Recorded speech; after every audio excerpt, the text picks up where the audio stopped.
Salut tout le monde et bienvenue dans cet horoscope pour la semaine du 22 au 28 novembre. Mon nom c'est Gabriel, je suis astrologue et ensemble je propose qu'on regarde un petit peu qu'est-ce qui va se dérouler dans le ciel pour nous cette semaine. Si t'es nouveau par ici, bienvenue sur ma chaîne, merci vraiment d'être là. Et si t'es quelqu'un qui revient depuis un certain temps, je suis vraiment content de te retrouver ici. Alors, on arrive d'une semaine où est-ce que, encore une fois, il y avait un événement astrologique assez important. Donc, c'était la première éclipse en Taureau.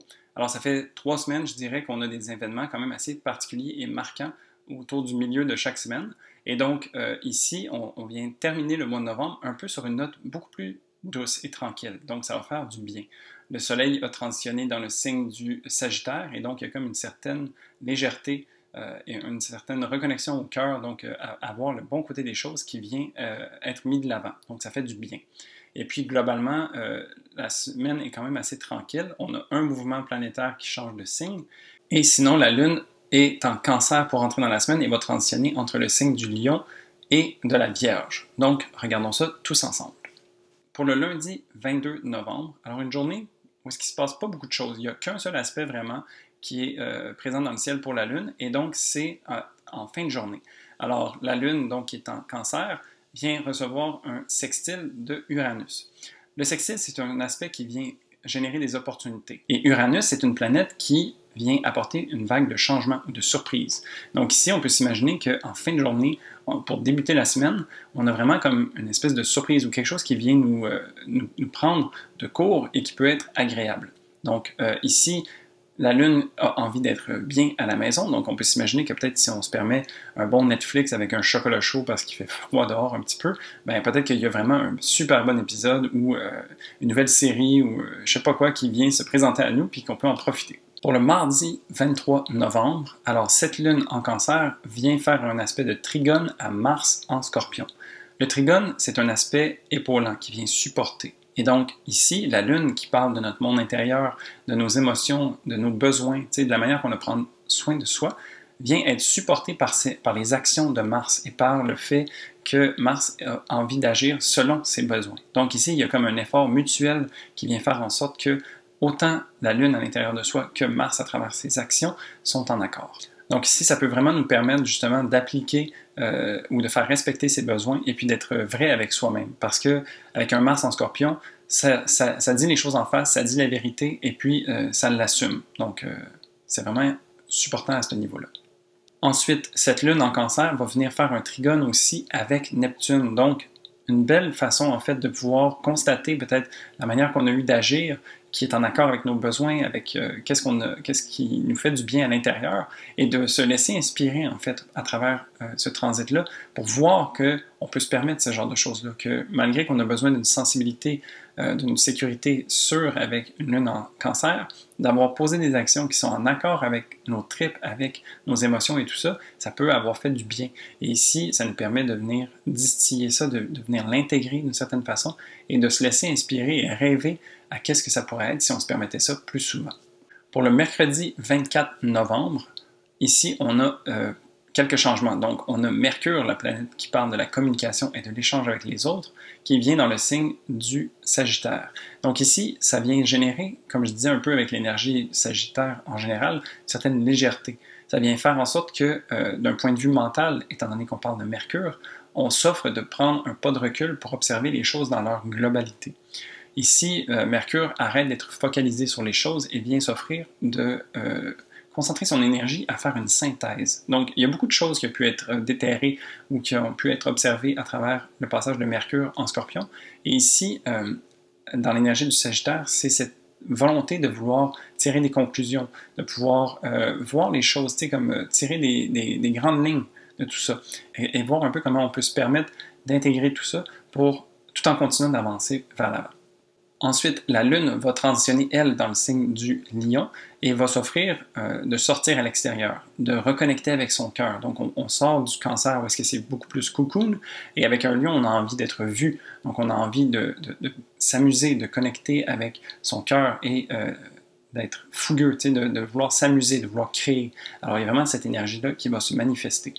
Ça va être tout à fait de mise parce qu'avec le Soleil qui est rendu en Sagittaire aussi et maintenant Mercure, il y a comme vraiment cette vivacité qui vient nous habiter et qui nous fait aller vers l'avant.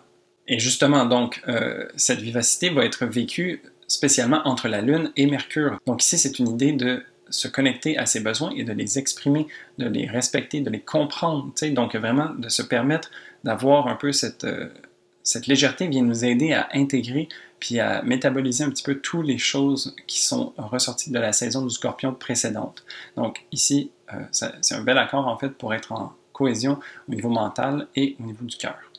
Et puis vraiment, cette journée va faire du bien parce que, en plus de ça, on a cette lune donc qui est rendue en Lion qui va venir faire son trigone avec le soleil. Alors ici, la lune qui parle du monde intérieur, le soleil qui parle de l'ego, de la vitalité et ce qu'on pourrait appeler le monde extérieur, viennent travailler ensemble et de pair, s'unir pour faire en sorte que autant au niveau intérieur que extérieur, on soit bien. Donc ici, c'est un moment où est-ce que notre identité, notre ego va venir s'accorder avec nos besoins et notre monde intérieur et ça fait un bien fou.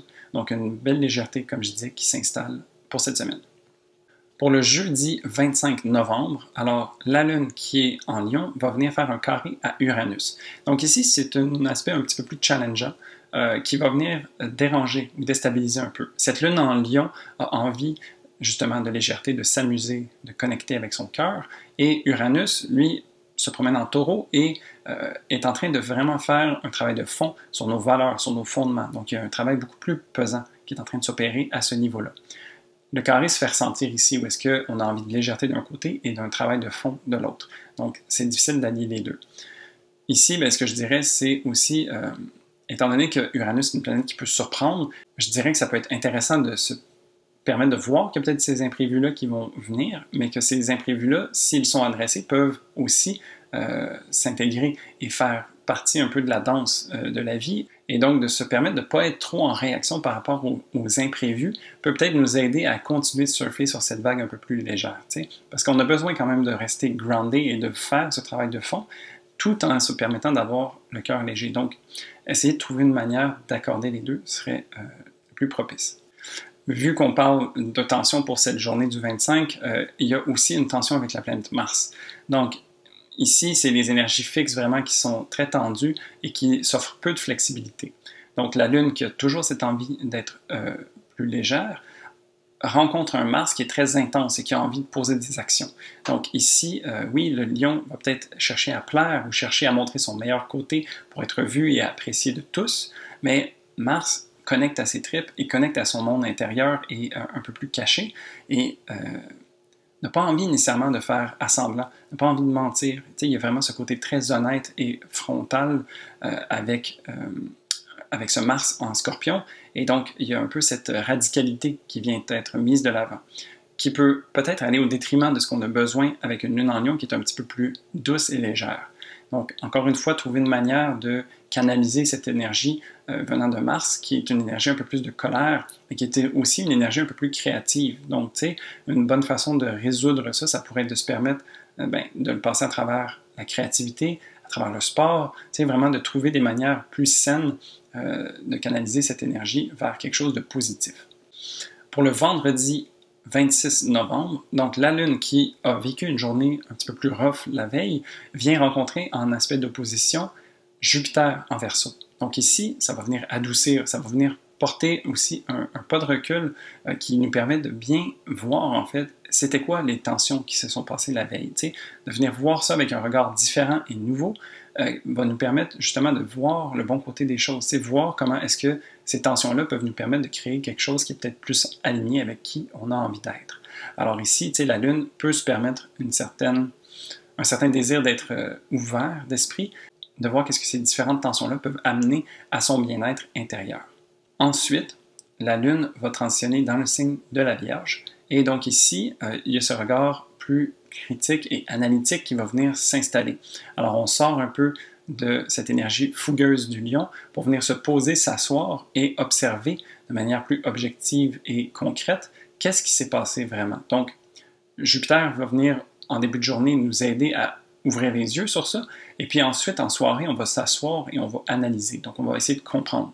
On va faire un travail d'introspection et de développement de soi qui va nous aider à vraiment saisir tout ça. Tu sais, donc, une lune en Vierge est maîtrisée par Mercure, donc il y a ce côté mental aussi qui va venir nous épauler et qui va venir faire en sorte qu'on arrive à comprendre et on arrive à tirer des conclusions.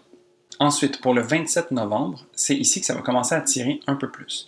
Donc, j'ai parlé qu'il y avait beaucoup de légèreté qui s'installait avec l'énergie Sagittaire. Ici, la Lune est en Vierge, donc elle est en aspect de carré avec cette énergie-là. Parce que, comme je décrivais, c'est une énergie qui a envie de s'asseoir, qui a envie de réfléchir, de comprendre les choses, d'analyser, d'aller dans les détails et tout ça. Et donc, en aspect de tension avec le Sagittaire qui a envie de voir les grandes lignes, d'être un peu brouillon, de se permettre de suivre son cœur et d'aller à l'aventure. Donc, vraiment deux énergies différentes. Une chose qui est à noter, c'est que ces deux énergies sont quand même mutables et donc s'offrent beaucoup plus de flexibilité que ce qu'on a vu il y a quelques jours. Alors, on peut quand même capitaliser là-dessus et s'offrir, dans le fond, de voir qu'est-ce qu'on a envie de comprendre et de ne pas choisir tout un, tout l'autre. Donc, de ne pas choisir d'aller uniquement dans le côté érudit puis d'être la tête dans les livres et non plus de juste partir à l'aventure les yeux fermés. Donc, ça serait de venir jongler avec les deux et de s'offrir un peu de un et un peu de l'autre. Le carré de la Lune va être principalement à Mercure et au Soleil. Donc, vraiment, c'est cette idée de respecter ses besoins intérieurs avec la Lune, mais aussi de respecter ce qui nous donne envie et ce qui nous fait avancer avec l'énergie du Soleil.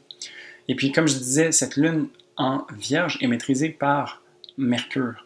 Mercure, en ce moment, dans le ciel, se trouve en Sagittaire. Donc, il y a cette volonté de ne pas aller nécessairement trop dans les détails. On veut comprendre les choses, mais on veut comprendre dans sa globalité, pas dans les détails. Alors ici, peut-être que ça pourrait se permettre, oui, ce travail, cette réflexion, mais de ne pas y aller à outrance. Un des défauts d'une lune en Vierge peut être qu'on suranalyse et qu'on ne se permet pas d'avancer. Donc, on peut toujours tergiverser sur qu'est-ce qui est devant nous. On peut toujours regarder les statistiques ou les informations de plein de façons différentes, mais à un moment donné, il faut faire un choix. À un moment donné, il faut tirer sa flèche, justement, puis décider d'avancer dans une direction. Si on est trop dans l'analyse, ça peut devenir castrant, en fait. Et pour finir, le dimanche 28 novembre, c'est l'anniversaire de ma copine, donc je te salue Sophie. Et puis je voulais te dire merci vraiment beaucoup de me supporter à travers toute cette aventure astrologique. Ça me fait vraiment chaud au cœur de savoir que tu me supportes là-dedans. Et puis je t'aime beaucoup. Alors, cette journée pour la fête de ma copine. On a la Lune donc qui est en Vierge et qui vient faire des aspects plutôt positifs toute la journée. Alors, on parle d'un trigone avec Vénus. Donc ici, le trigone est un aspect épaulant et supportant, avec Vénus qui est en Capricorne et qui travaille vraiment à concrétiser nos valeurs, à s'offrir un fondement et à avoir un certain engagement à travers le temps. Donc vraiment ici, on parle des besoins et des valeurs qui travaillent ensemble pour s'offrir la meilleure version de nous-mêmes. Alors ça, c'est cool. Ensuite, la Lune va continuer de faire des aspects et aller voir en aspect de sextile Mars en Scorpion. Donc ici, le sextile nous offre des opportunités. Alors, si on a réussi bien à jongler entre le désir de comprendre et le désir d'aventure, ici, ça nous offre peut-être des opportunités de justement poser des gestes concrets qui sont en accord avec nos tripes, qu'on peut se permettre cette vérité-là. La vérité est un aspect super important pour le Sagittaire, et donc ici, de voir que Mars a aussi envie de cette authenticité et de cette honnêteté, peut s'offrir justement d'aller dans ce sens-là. Puis c'est bien aussi parce que la Lune, elle, est en Vierge et a envie de comprendre, mais pas comprendre pour rien, elle a envie de voir les choses en face, concrètement, et donc on peut s'imaginer qu'il y a ce désir aussi de vérité. Alors, un petit peu tout ça travaille ensemble. Ensuite, la Lune va être en opposition avec Neptune. Donc ici, c'est de s'offrir en fait justement ce pas de recul. Neptune est une planète qui peut offrir une certaine confusion ou un certain flou quand on commence à réfléchir. Et avec une Lune en Vierge, on a vraiment ce désir de comprendre. Donc ici, c'est de s'offrir en fait, de prendre un pas de recul puis de s'offrir un peu de flou parfois pour se permettre d'avoir un éclair de génie, par exemple, de se laisser inspirer, d'arrêter de chercher à faire, et puis d'être plutôt dans l'être pour voir qu'est-ce qui peut nous tomber dessus et puis venir nous éclairer, en fait. Donc, il y a cette opportunité-là ici avec ce transit. Et pour finir cette semaine, on a le Soleil qui va être en aspect de conjonction avec Mercure en Sagittaire. Donc, ici, c'est un très bel aspect qu'on appelle un quasimi, où est-ce que quand le Soleil et Mercure sont très, très proches l'un de l'autre, il y a une certaine purification qui s'offre à elle. Parce que si elle était très proche du Soleil, Mercure, on dit qu'elle est brûlée, la planète. Donc, elle est un petit peu plus amoindrie. Par contre, ici, vu qu'on est à la minute près, donc même degré, même minute, il y a une certaine purification qui vient s'installer et qui fait du bien. Donc, tout ce désir de compréhension d'aventure et puis de légèreté, mais en même temps d'être dans le concret et tout ça, c'est comme si ça venait faire du sens sur cette fin de semaine et ça vient faire en sorte que tout est éclairé et tout. C'est comme le déclic, en fait. On commence à vraiment voir l'échiquier global, ce qui est le but de Mercure en Sagittaire, et de voir comment est-ce que la synthèse s'offre à nous et qu'est-ce qu'on peut garder de tout ça pour continuer d'avancer.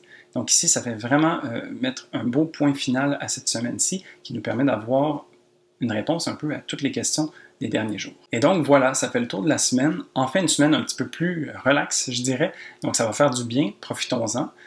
Profitons aussi de cette intégration de la pleine lune qu'il y a eu la semaine dernière. Donc, tu sais, de voir un peu qu'est-ce que ça a brassé comme chose et puis de voir où est-ce qu'on a envie d'aller pour le reste de l'année.